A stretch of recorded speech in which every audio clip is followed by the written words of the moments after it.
और इजराइल ने ईरान पर अब तक का सबसे बड़ा हमला करके दुनिया को चौंका दिया है, खासकर ईरान को, कि इतना अंदर तक घुसकर उसने वार किया।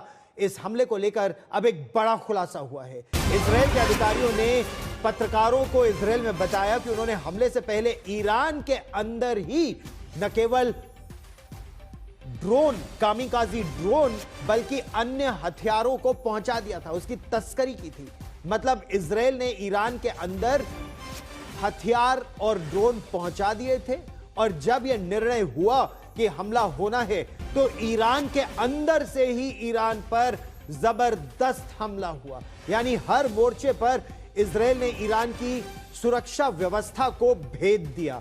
यह बताता है कि ईरान में इजराइल की घुसपैठ कितनी अंदर तक है। इजरायली सुरक्षा अधिकारियों का कहना है कि देश की जो जासूसी एजेंसी है मुसाद, उसने शुक्रवार के हमले से पहले ईरान में हथियारों की तस्करी कर दी थी। ड्रोन, हथियारों से लैस ड्रोन बड़ी संख्या में उनके मिसाइल्स तक पहुंचा दिए थे कि जैसे ही मिसाइल तैयार हो, जब मिसाइल लॉन्चर पर मिसाइल लग जाए तब ड्रोन जाकर उस पर वार करे, ताकि मिसाइल भी ध्वस्त हो जाए और उसका लॉन्चर भी ध्वस्त हो जाए और वहां जो सिपाही हैं वो भी मारे जाए। इनका इस्तेमाल अंदर की से ही उनकी सुरक्षा को निशाना बनाने के लिए किया गया था।